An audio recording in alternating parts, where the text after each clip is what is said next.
From the grind to the glory, one man's journey proves that heart, hustle, and determination change the game. This is Catch as Catch Can with George Tinsley Sr., where adversity is met head-on and champions are made. Here's George. Welcome to Catch as Catch Can. I'm George Tinsley Sr., former professional athlete, entrepreneur, author, and your host. This is a space where we sit down with leaders who face real challenges, learned real lessons, and kept moving forward. Turning obstacles into opportunity.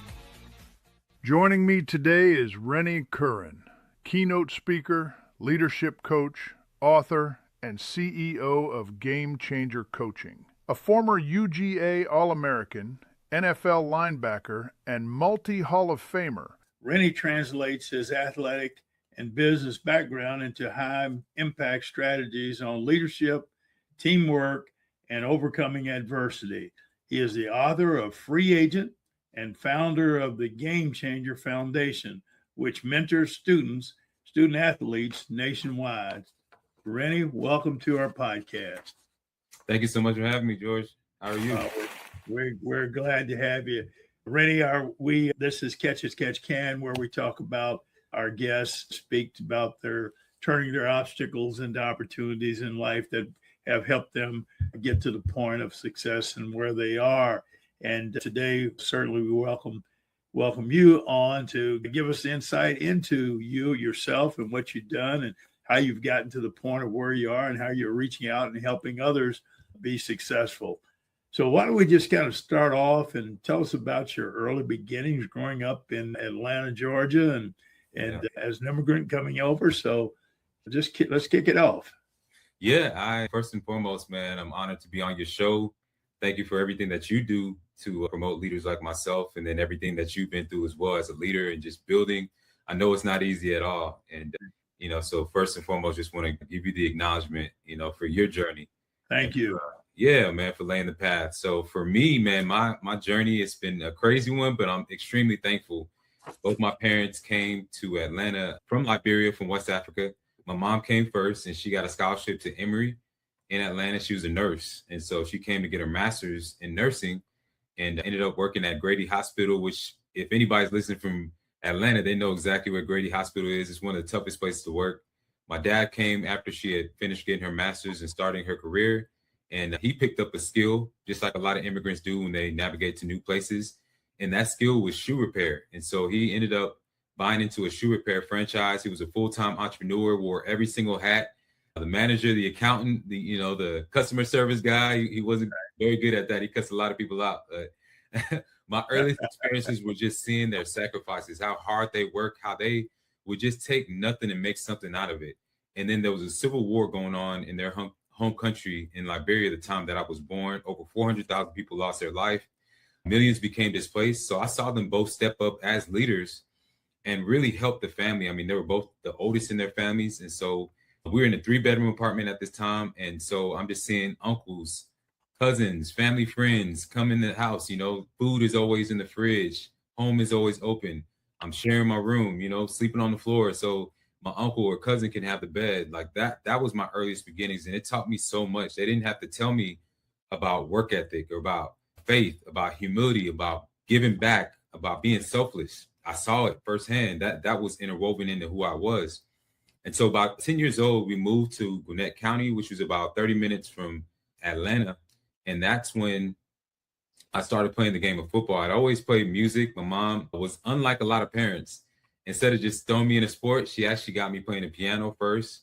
I started playing the drums in church, playing the orchestra and everything from about my 7th grade year to junior year. So music was a huge part of my life. But being the only boy, the youngest in the family, the knucklehead of the family, full of energy, I found the game of football, and it changed my life, man. For the first time, I got the opportunity to have brothers, and it was an amazing thing. And I met my little league coach, who was the biggest Georgia fan. As you can see, I got my Georgia stuff back here. Right. He took me to my first Georgia game, and that changed my life, man. That was like that moment where that light bulb clicked on, where I was like, man, this is what I want to do. I want to be a Georgia Bulldog. The issue was, though, I wasn't the typical size. The odds were stacked against me. And so that started me on a journey of really trying to overcome adversity, really trying to push myself. I had to do every single thing I could to separate myself. And that ultimately came down to having the right team. So it came down to trainers. My family found some really hard times. So we didn't have the money to get extra training and to get access to facilities. But I had people that just cared about me, man, that really blessed me. Trainers that cared, teachers that cared. The janitor, I talk about my janitor all the time in high school. He would open up the door for me before anybody got to school so I could get that extra training and watch extra film. And that's what made the difference. Just thinking strategically, finding my edge, learning my competitive edge and all those things, leveraging my team. And that's what ultimately got me to University of Georgia. Became a 3-time All-American, Buckets Award finalist, started as a true freshman. And my goal was to leave as a junior, leave after 3 years to help my family. Because like I said, we were struggling at that time. I was able to accomplish that goal through work ethic, through the mindset, through all the things that I built, and eventually made it to the NFL. And then I found out why they say NFL stands for not for long. You found out about the politics, had a coaching staff change. A lot of people, I'm sure you watching, you can relate. You get to a company, they get a new boss, they want to bring in their own culture, they want to change things, they bring in their people. That's what ultimately happened to me in the NFL. So ended up getting cut after my second year. And that's ultimately what created my opportunities. So I wrote my first book at 22 years old, got into public speaking, got certified as a life and business coach.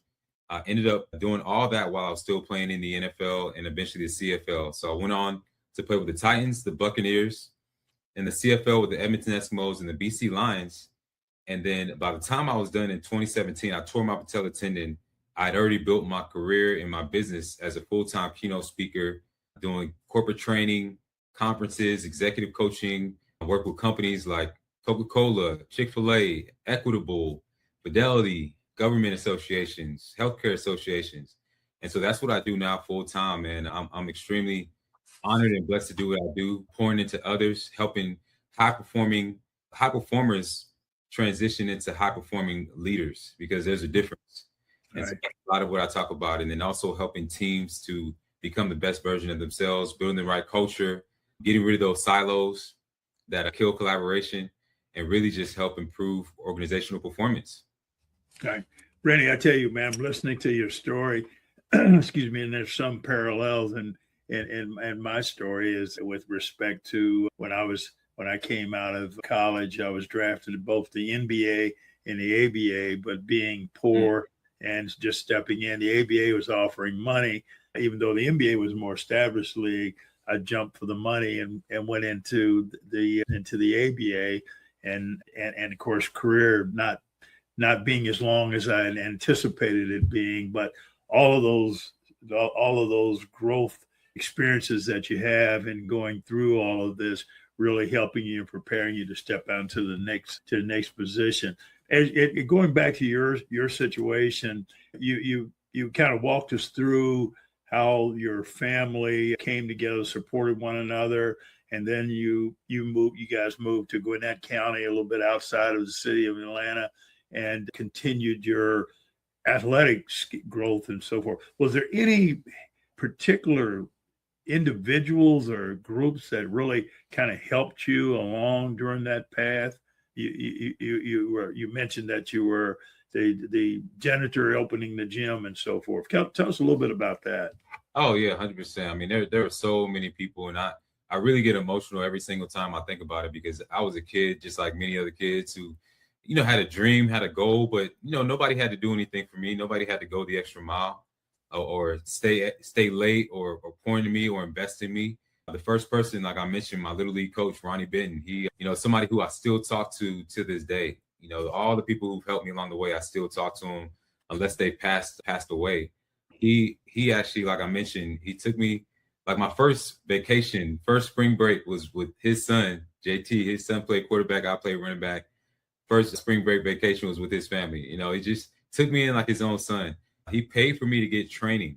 Who does this? He got his own son. He took me to a training facility where they train NFL athletes. And I was able to meet Chip Smith, who I'm also still connected to. Chip has trained like Champ Bailey, Brian Urlacher, you name him, he's trained them. He basically invented pre-draft training. Okay. So he happened to live 15 minutes away from me. And so when I got in that facility, I mean, I got to see my vision in real life. I got to look around and see NFL jerseys on the wall, see all the people, college athletes walking through, you know, professional athletes. I got to be around them. And so just by that exposure, it expanded what I believe was possible. I met a guy named Jesse Tuggle at his facility. Jesse Tuggle was the same height as me, 5'10", 5'11". And when I started hearing that I was too short to play linebacker, I was too short to play in college or in the NFL, I saw him firsthand. I had his number. I could go over to his house. I could watch film. So it was so powerful. And then there were so many teachers along my path who, when I was trying to be a knucklehead, when I was trying to go this way, they would say, hey, Rennie, you're a leader. Rennie, you can be different. Rennie, you don't have to be like your friends. I know, you're talking a little bit in class, but that's not who you are. I know you're better than this. They would speak life into me and speak into the vision of who they saw me as, not my mistakes. Mm-hmm. And so teachers, there were counselors who put me in a leadership position, even when I didn't know what leadership was. So at times I would be a peer leader and I would go speak to young kids.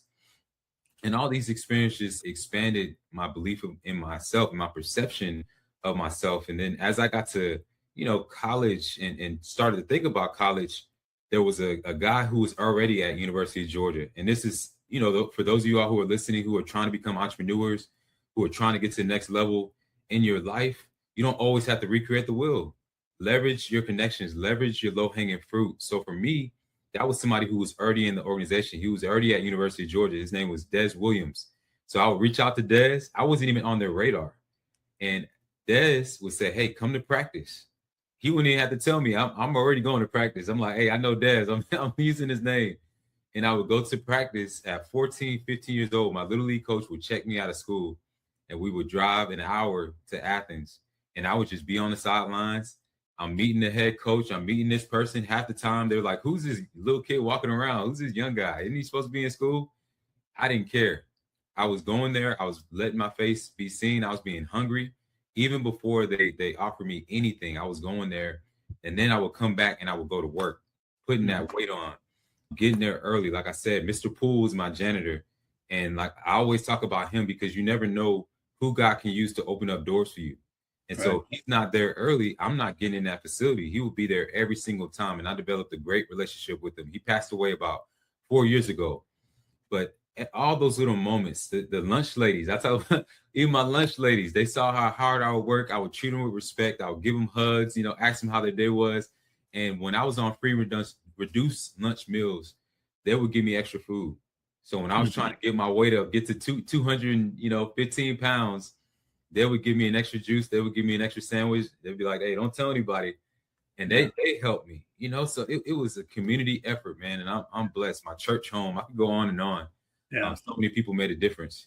So it's so important what you're saying. And I hope that the audience captures all of this, because you mentioned being a knucklehead.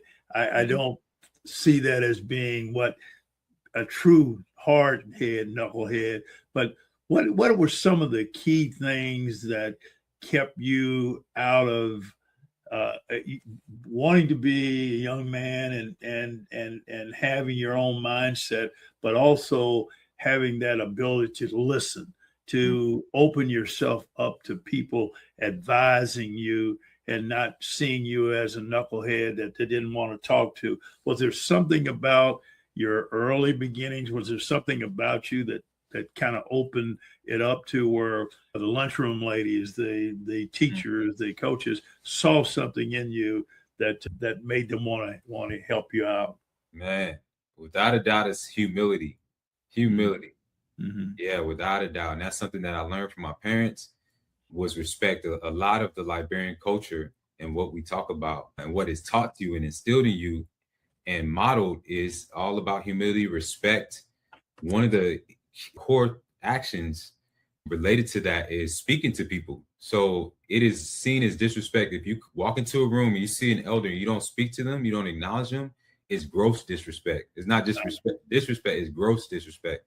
And so that was something I learned. Those simple things is, yes, sir, no, sir, being respectful, being humble, listening, all those things. And it started, at home. Then my church home, I went to a Liberian church, so I learned a lot about the values and the culture and just where I came from. understanding that it's much bigger than me, that there's people who don't have opportunities. Like I said, there was a civil war. So in my church, there were a lot of people who were coming from Liberia from the war, and you could see like they just had nothing but the clothes on their back in some cases. And so I had a major appreciation for any opportunity I got. And even though I had those moments where I would, like I said, I would be a knucklehead, I'll be a young kid, want to do his own thing and be the cool guy, I still knew in the back of my mind, like where I came from, who I was representing, that I had the family name to protect. And I would hear about it. My parents knew nothing about football. They knew nothing about sports and that culture. And so when I came home, it was, Rennie, did you wash the dishes? Rennie, did you do your homework? Rennie, we're about to pray. You know, it was about values. It was about principles. And so they didn't even care that I had this whole other, you know, sports career going on and things like that. And so anytime I came across elders, you know, coaches, teachers, I always tried to maintain. I wasn't perfect, but I started to understand and know at a certain age. It was probably around 13, 14 years old. I had a major shift, and I realized, man, if I'm just a good person, if I'm just humble, if I listen, that good things are going to happen. And I couldn't control what was going on at home. I couldn't control the fact that, you know, my dad lost his business. I couldn't control that my mom, you know, had a surgery and she was on her deathbed for a full year, and we were paycheck to paycheck. And, you know, the lights were off when I came home. Like, I couldn't control any of that, but I could control my attitude. I could control my effort. I could control my level of humility. I could control like what I did when I got an opportunity. And I just started controlling what I can control. That was one thing my little league coach told me, because I got actually switched from running back to linebacker in my career. So I wasn't even supposed to play the position that got me to eventually to where I wanted to be. But he just said, Rennie Curran, I just want you to focus on what you can control. So if anybody's listening to this, man, always remember that. Control what you can control. And this is even more relevant in today's age, because we got so many things going on. The government is doing this. The president is doing that. These prices are this, you know, you may or may not have a job. You can't control any of that. All you control is what you do in these 24 hours that you get every single day, what you're telling yourself on a daily basis, the perspective that you have, the relationships and the people you choose to surround yourself with. That's what makes all the difference. And the more I focus on those things, starting at a young age, I'm talking about being in the weight room. I get a sheet of paper. I can't control what my coach put on that sheet of paper, but I can control putting the extra 20 pounds on. Yeah, good. Practice, all those things. So it really stacked up and added up to the results that I ultimately wanted. So let's talk about the athlete to the entrepreneur. What inspired you to build the Game Changer coaching program? Man, you talk about obstacles turning into opportunities. When I started in entrepreneurship, unlike most people, it wasn't something that I woke up and I was like, I'm just going to do this. It was all about adversity. I was in a time where I didn't know what I wanted to do. I was confused. I was going through moments of depression. And it was the first time in my life where I had worked extremely hard and like things still didn't work out in my favor. Like I mentioned, I was a 3rd round draft pick. Everything was great. 2010, into 2011, I found myself back at my parents' house. I got cut. And I'm just like, man, what am I going to do if I could never play the game of football again? And so in that moment, I remember I was training 3 hours a day, just waiting on a phone call from a team. I'm sure you can relate to this. Any guy that's been trying to strive to be a professional athlete can relate. You're at home, you're training, trying to keep your mind right. And so at that time, I just told myself, man, I'm never going to allow somebody to give me an opportunity. I'm never going to wait around. And that's when I started writing my first book. That's when I started reading books. A lot of these books up here were a lot of the first books that I read, books on leadership, personal development, purpose-driven life, to Napoleon Hill Law, Success. Anything I could get my hands on, I would read it. Audio book, physical books. And so that inspired me to write my first book, because I thought about who else would be in my situation. And I think that's the root of entrepreneurship. When you think about who can I serve, who can I add value to, who can I help by what I'm going through. And so Free Agent was a book that I wrote eventually. And that book just really talks about how being a free agent is not just for sports. It's a universal principle. It's about being in that time of uncertainty. It's about being in a time of change, being in a time of transition. So when you're a free agent, that could mean you lost your job. You could be a free agent if you've gone through divorce after 15 years. You could be a free agent Yeah. right? If you are an empty nester, you're a free agent in that sense, right? So you're in a moment of transition. So I talked about how do you build yourself during this time, because that's when you really truly find out who you are when you're a free agent. When you remove those things that the world tells you makes up your identity. When you take away the money, when you take away the job, when you take away the relationships, that's when you get the core and the true essence, and you get to build that. You get to build true faith. You get to build true confidence. You get to build self-motivation. You get to build self-motivation, because we all know it's easy. Leadership is when everything is going well. Leadership is easy when everything is going your way and everything's working out. But when things are falling apart, when things are removed from your life, that's when you really get to see who you really are. Right. So that's what the book was about. And it started me on that path of getting into public speaking. And I started very small, going to small schools, eventually churches, then corporations, and just built from there, starting from about 2012, 2013, man. And it was a journey. I'll tell everybody, I used to drive 2 hours for a mug. And then eventually I got $100 here, then 500, then first 5,000, then now 10,000 and 20,000. And it's been a blessing, man. And nothing has been more powerful than the impact that I've been able to make. So yeah, it's been a journey. That's great. Well, let's take a look at your website and some of your social media that you have out there, and kind of walk us through how people might get in touch with you. We're starting off here with Former. Yeah. So Former is actually my new venture that I'm getting ready to launch. So, like I mentioned, as a keynote speaker, was a leadership and business coach. So I've helped people, and I've also helped organizations. And one thing I realized was that there was a major gap, in terms of when you are an athlete, you transition out, you lose a lot of the community, and you're not able to connect with a lot of your former teammates, stay connected to them, to the coaches, to the trainers, everybody that helped you along the way, fans as well. 5 years removed, a lot of them forget, they move on to that next person that's wearing that jersey. And so I thought about, what if I could create a community, a online networking app that allows, similar to LinkedIn, current and former athletes to be able to not just connect with each other, but also do business together, right? So what if, you could connect with all of your alumni from your college, and now they know not just about your sports career, but they know about what you're doing now. How many followers would you have? How many business opportunities would you have? All those companies that love to hire athletes, also you'll be able to get in touch with them. So that's what Former is going to allow current and former athletes to do. And this is athletes of all sports, all eras, regardless of when you played. If you played in the 40s or if you played in the 80s, in the 2000s, you'll be able to connect with each other. So it's a social networking ecosystem, a marketplace for current and former athletes, fans, and businesses to be able to connect. Mm-hmm. Okay. Yeah.